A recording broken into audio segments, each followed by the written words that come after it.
La hora de Maquiavelo. Sí, sí, ¿qué tal? Esta es la hora de Maquiavelo.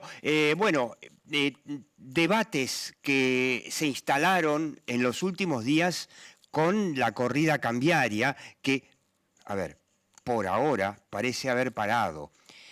Uno, por supuesto, es la inestabilidad política y una pregunta muy inquietante que ya con el kirchnerismo, con esta, digamos, cuarta etapa del kirchnerismo, se viene haciendo varias veces y es, llegamos, el año pasado era hasta el 2023, ahora ya podemos decir, llegamos a diciembre. Algunos dicen, bueno, con llegar a agosto ya hacemos algo. A ver, en agosto lo único que hay son las primarias, las elecciones son en octubre, probablemente haya balotaje que será o sería en noviembre, y el cambio de gobierno sería el 10 de diciembre.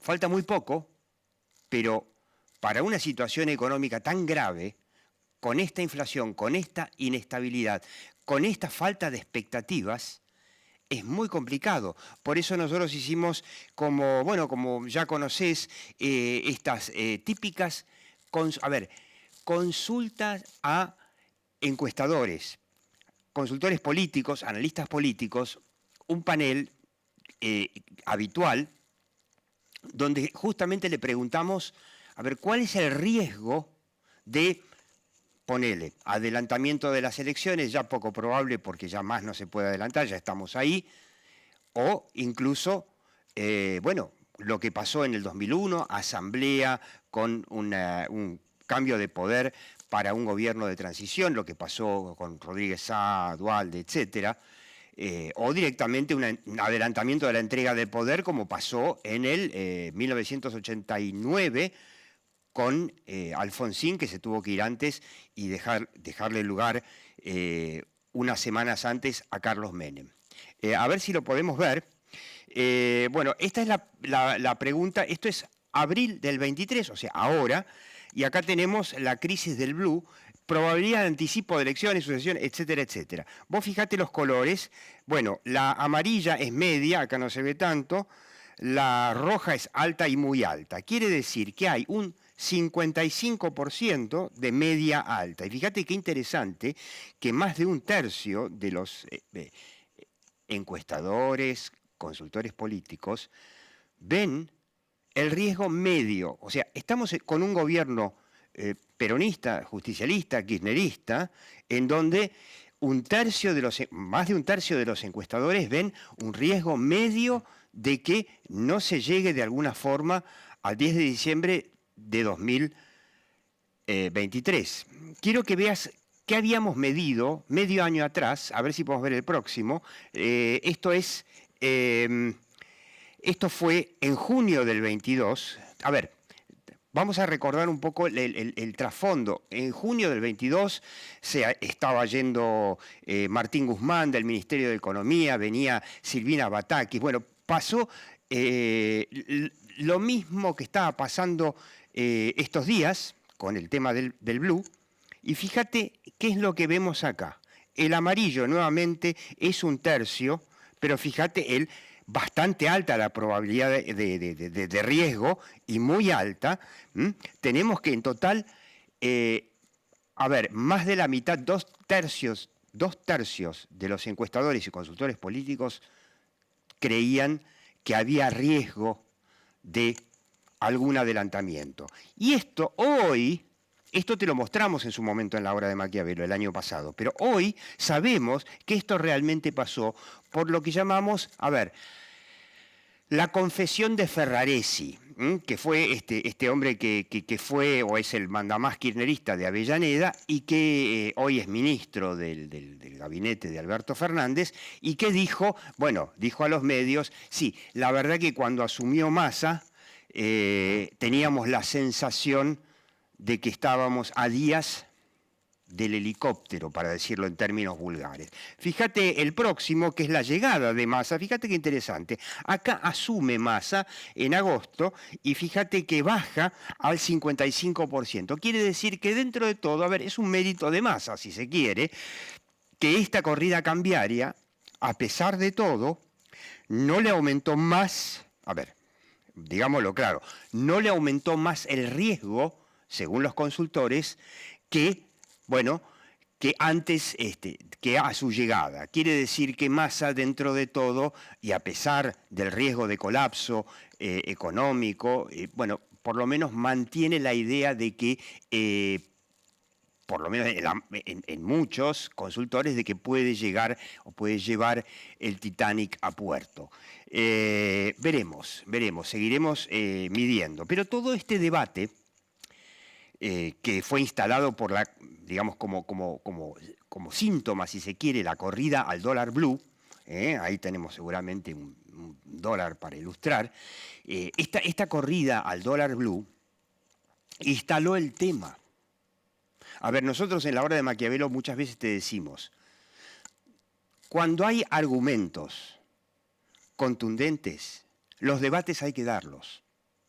Es una historia larga, pero eso fue lo que le pasó a Mauricio Macri cuando asumió, cuando decidió no mostrar realmente la herencia o qué había recibido, que Mauricio Macri tomó la decisión en 2015, o 2016 si se quiere, de no dar el debate.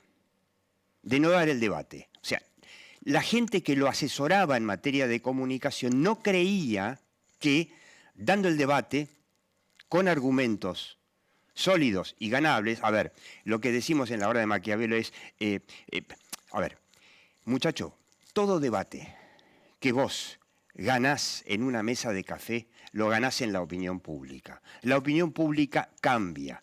Hay una creencia falsa de que a la gente no le interesa escuchar debates económicos, que esto es muy complicado. Por supuesto, no todos entienden a von Hayek y el corrimiento hacia Milei no se debe a que son todos doctores en economía que lo van a votar a Milei. O sea, ojalá en la Argentina tuviéramos 25 o 30% de economistas. La mayoría de la gente entiende cuando le saben explicar y por eso el debate es tan importante.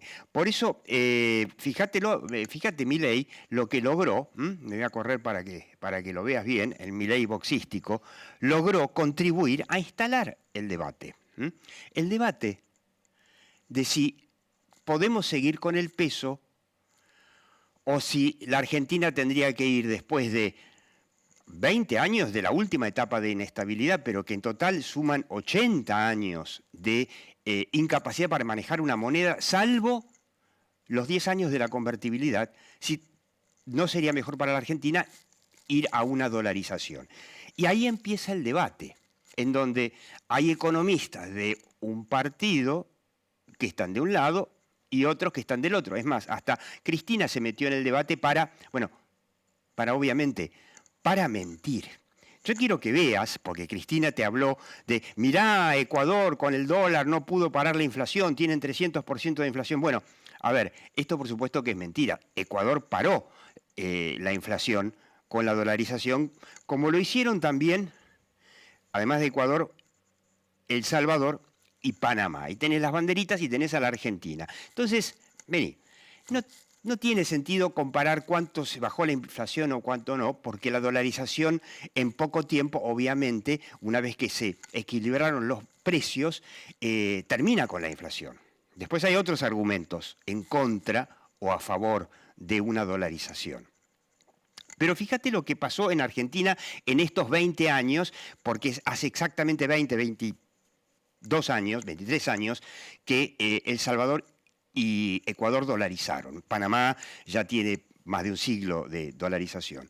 Fíjate la pobreza de la Argentina hoy es de 42%, porque en el año 2000 el PBI per cápita de la Argentina, el PBI per cápita de la Argentina en el año 2000 era el más alto de la región, con la convertibilidad, era de 10.600 dólares. Perdón, de 7.600 dólares, y pasa en el 2021 a 10.600. A ver, tuvimos un crecimiento de 25% en todas estas 2 décadas que no alcanzaron a compensar la inflación de Estados Unidos, por lo tanto los argentinos, o casualidad, somos muchos más pobres hoy que hace 20 años. Fíjate Ecuador. Ecuador arranca acá la dolarización con 1.400 dólares de PBI, un país muy pobre, y que hoy, claro, hoy Ecuador no es Estados Unidos. A ver, probablemente nunca lo sea. Ecuador seguirá siendo Ecuador, pero tiene un PBI per cápita de $5.600. Quiere decir que lo triplicó, casi lo cuadruplicó. ¿Mm? O sea, a los ecuatorianos la dolarización les fue muy bien. A los ecuatorianos les fue mucho mejor con la dolarización que a los argentinos con la especificación. Y parecido El Salvador, que arranca con un PBI de, digamos, $2.000 redondo en el año 2000 y lo duplica, lo más que duplica, a 4.134 hace un par de años. El caso de Panamá es más impresionante todavía porque en el año 2000 Panamá tenía un PBI per cápita que era, bueno, prácticamente la mitad, un poquito más de la mitad del argentino, de $4.000, y hoy tiene un PBI per cápita de $15.000. No es tan alto como el de Estados Unidos, pero la realidad de Panamá es que mientras Ecuador bajó su pobreza a 25%, El Salvador a 22%, Panamá hoy tiene apenas 12% de pobreza. Quiere decir que la comparación, olvídate, el tema de la inflación con la dolarización se resuelve. El tema es, ¿le va mejor a la gente? Cristina estuvo mostrando el caso de Ecuador. Bueno, Rafael Correa, el mandamás populista, amigo de Cristina cuando gobernó Ecuador, intentó volver para atrás la dolarización y volver al viejo Sucre. Bueno, hizo encuestas. ¿Sabes lo que consideraron los más humildes en Ecuador? Que la dolarización en su país era la mayor conquista social en toda su historia.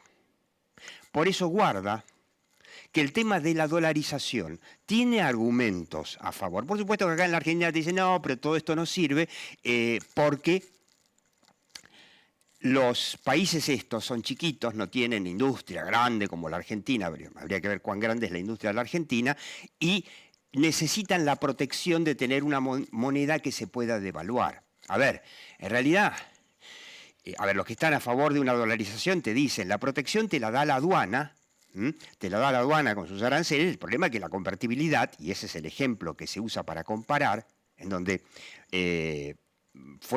quebraron muchas empresas textiles, por ejemplo, de la industria textil argentina, porque no podían competir con las importaciones. El problema no era el dólar o la convertibilidad, el problema era la aduana. La aduana es un colador, una caja de la política, desde la colonia, si querés, y bueno, por no poder resolver el problema de la aduana o directamente privatizarla y dejarse de joder, bueno, tuvimos que condenar a los argentinos a ser más pobres.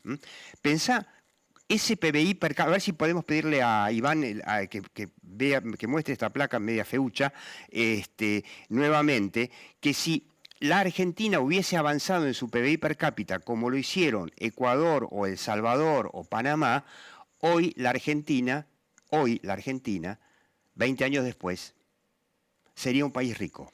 Y probablemente tengamos quizá menos pobreza que Panamá.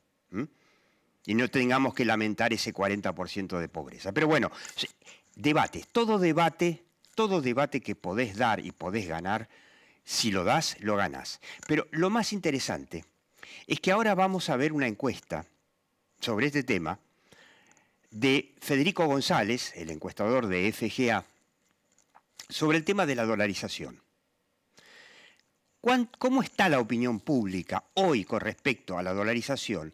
¿Cómo está el voto para estas elecciones de este tema de la dolarización en un momento donde que se instala el debate de la dolarización justo para el arranque de campaña? ¿Y cómo podría afectar el debate de la dolarización este aparentemente imparable crecimiento de Javier Milei? En 3 segundos me siento con Federico González. Federico González, como le prometí, hizo esta encuesta. De paso, Federico, te invito a vos, invito a todos, por supuesto, a leernos los sábados en el portal de TN. Dolarización, el salto del blue instaló el debate en la campaña electoral. Y yo quiero mostrar en esta encuesta sobre la dolarización. ¿Cómo está el total? Vamos directamente al total a favor de la dolarización. Ahí no se ve bien, es 41, digamos, 41 por la dolarización contra 43 en contra. O sea, hay un cachito más a favor. Y por los partidos, digamos, por cómo vota la gente, acá tenemos por partidos, bueno, obviamente los liberales, libertarios, son 90% dolarizadores, Juntos por el Cambio menos de un tercio, Frente de Todos casi ninguno. Bueno, el peronismo no kirchnerista también es como un tercio. Y bueno, está dividido claramente. En el próximo está por candidato directamente. A ver si podemos ver el próximo, que está por candidatos. Acá lo tenés los más... Obviamente los de Milei, casi 90%. Los de Patricia, un término así medio, 30% de los potenciales votantes de Patricia. Y Horacio, los votantes de Horacio, un 18%, ¿no? Está el nombre de Massa y el 90% está en contra, ¿no? Está por el peso. ¿Qué pasa si Milei sigue creciendo con el debate de la dolarización o si el debate termina ayudando a Milei a instalarse? Bueno, creo que lo segundo, seguro. Creo que este es un debate que llegó para quedarse. La pegó intencionalmente o no, pero la pegó. Yo creo que ahí fue... Milei le tiene que agradecer a Sergio Massa, al ministro de Economía, que nunca tuvo plan y que lo que está pasando es lo que tenía que pasar. Perfecto, es decir, no podría haber sido mejor para Milei, porque él es como si dijera, mi diagnóstico es que el problema está acá. Y el síntoma hace eclosión donde él dice que está el problema. Entonces, es como que finalmente ahí, yo te dije, ahí lo tenés. Perfecto. Y viendo los números, lo que me llama la atención es que acá no deberíamos hablar de grieta. Ahora te respondo la otra. Hay una nueva grieta, dólar versus peso. Especificadores versus dolarizadores. Eso está bien, plantearlo en términos de grieta, pero fíjate que hay un continuo ideológico con matices diversos. Hay un increciendo. Peronista, peso, libertario, dólar, Juntos por el Cambio, depende. Fíjate que la reta está más cerca de Massa. De Massa, y Bullrich está más cerca de Milei, a pesar de que en realidad no está tan cerca de Milei. Bueno, hay que decirlo que Patricia hasta ahora fue ambigua, ella creo que habló muy poco del tema, pero lo dijo de una manera ambigua. Creo que Horacio fue bastante claro, él dijo, yo dolarización no.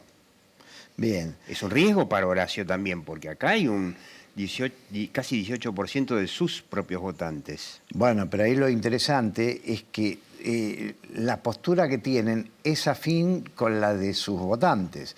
Fíjate que Milei, los votantes de Milei coinciden con lo que dice Milei. Los de Patricia, hay ambigüedad. Los de Horacio están mucho más en contra, 61 contra 17. Más cerca del peronismo en ese sentido. Exactamente. Y bueno, y después respecto de la instalación del debate, ¿qué pasa si Milei sigue creciendo? Es que si Milei sigue creciendo, es el número final, el empate, que hay empate técnico en la global, claro, es un empate técnico. No va a ser un empate técnico, claro. Va a empezar a ganarlo la dolarización. Es decir, se va a instalar que mayoritariamente, en el condicional de que Milei crece, mayoritariamente, y Milei crece porque los argentinos se convencieron, claro. Los convenció Milei que, bueno, hay que dolarizar. Sí, o si querés, la clase media argentina ya está recontra dolarizada con esto de tener un PBI en dólares, con lo cual sería más fácil dolarizar que en ningún otro país del mundo, ¿no? Pero ya está convencida. Falta convencer al votante, digamos, de clase media baja. Claro, porque es muy interesante eso que decís. Porque en realidad, si uno entra por la política y la ideología, parece que Milei es un outsider heterodoxo, y lo es. Pero desde el punto de vista de la idiosincrasia del argentino, sí, ya está.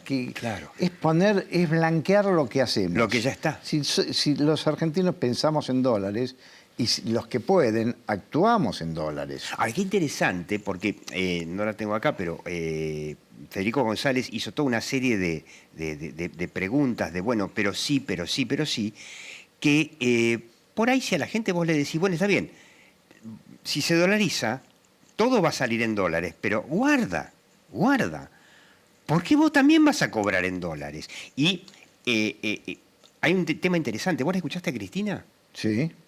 Viste que Cristina en algún momento habló de Ecuador y tiró cifras de Ecuador que son totalmente falsas. Dijo como que Ecuador sigue con 300% de inflación a pesar de la dolarización, lo cual es absolutamente mentira. Pero se me ocurrió lo siguiente viendo tu encuesta.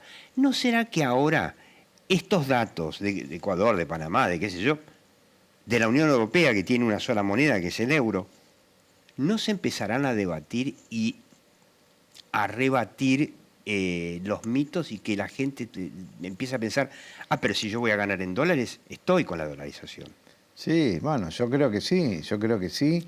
Y viste esa parte de la encuesta, que no, ahora no la pasamos, era interesante porque es como que este es un debate que tiene muchos matices. Sí. Un matiz es si hay dolarización, si se termina o no se termina la inflación.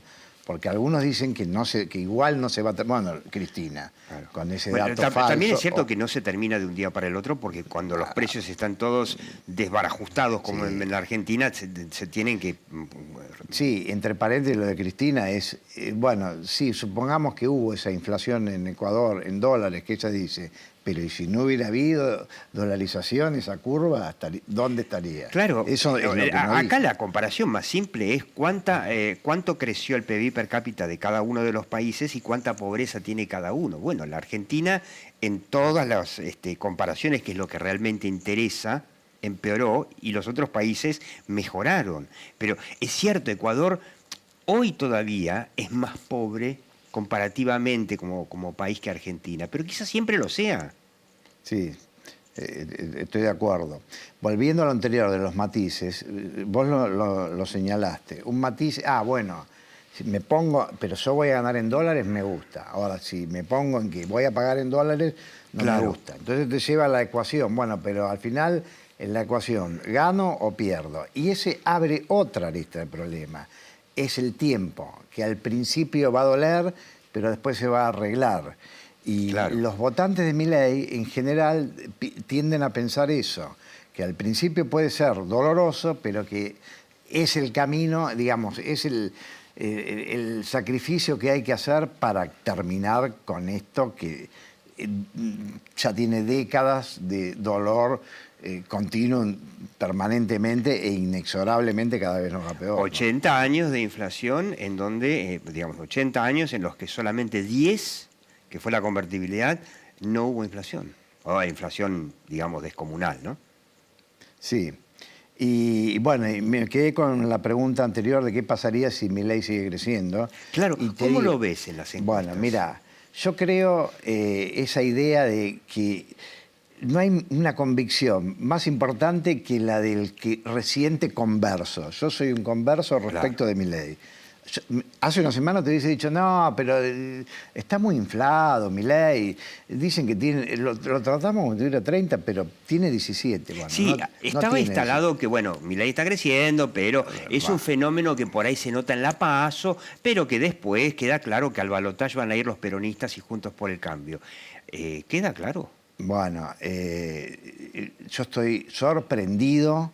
Mirá, estoy sorprendido del crecimiento de Milei desde que estalló esta última crisis, que empezó hace una semana cuando Alberto Fernández... Eso pasó hace una semana, que Alberto Fernández desistió de su candidatura. Parece un año, ¿no? Sí, y bueno, y el efecto corrida y demás. Hubo una eclosión. Yo te diría que Milei en una semana subió el 20%.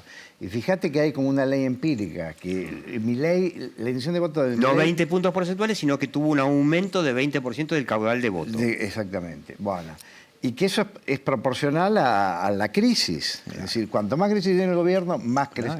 Y vos sabés que me parece útil acá la metáfora del Pac-Man. Es un Pac-Man que se lo está comiendo a todos. Claro, a todos. Por eso Cristina empezó a advertir sobre Milei, porque empezó a ver que está empezando a llevarse muchos votos del kirchnerismo. Sí, y bueno, y además en el conurbano, me dicen mucho los encuestadores, que cada vez está más claro esto, viste que dice es un rockstar. Bueno, es un ídolo de la juventud. Vos sabés que me empezaron a hablar, pero en distintos lugares, que está la moda de los adolescentes que se cortan el pelo a lo Milei. ¡No! Sí, bueno, eso me dijeron con Urbano. Hay Qué que ver bárbaro. si aparece eso o no. Bueno, Pero están viendo, yo escuché de colegas tuyos que dicen que en hogares pobres del conurbano los padres son peronistas y los hijos de los hogares pobres ya están con Milei. Sí, mira, me comentaba el otro día una chica que estudia Derecho en la Universidad de Lomas de Zamora y dice que hizo como una especie de focus group con sus compañeros. Sí, pero vos a quién votás. Bueno, ahí no había mucho. Había, pero no había muchos. Pero lo que sí era recurrente es, yo no lo voto, pero en mi familia todo lo vota. Claro.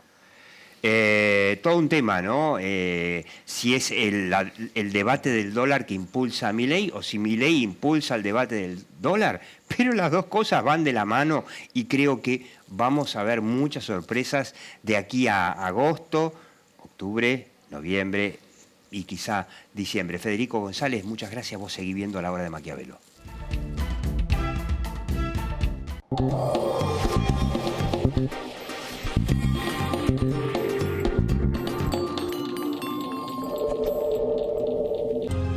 Es fundamental que los chicos hoy en día tengan esa oportunidad para poder estudiar inglés, se le abran más puertas para el futuro.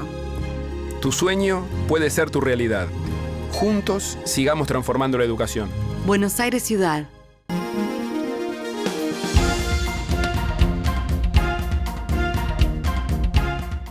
...91 años de historia. Conoce el Palacio Legislativo. Agenda tu visita guiada en legislatura.gov.ar. Legislatura porteña. Nos une a la ciudad. Ladies and gentlemen, a su derecha, la exención de impuestos provinciales jamás vista. Look at me.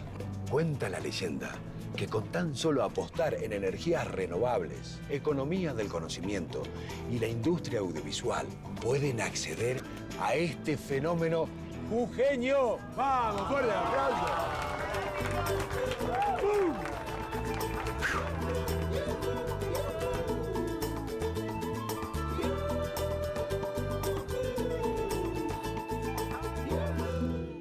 Hola, amor. Hola, gordo. Quería definir si compramos la pintura del cuarto del bebé. Sí, comprala. Pide un adelanto de sueldo y la pagamos con eso. A la vuelta pasás por el súper, que hoy también tenemos descuento. Dale. Pensá en tus beneficios, pensá en tu futuro, pensá siempre en grande, pensá en macro. Pagar un regalo desde la app Galicia y pegar una promo es épico.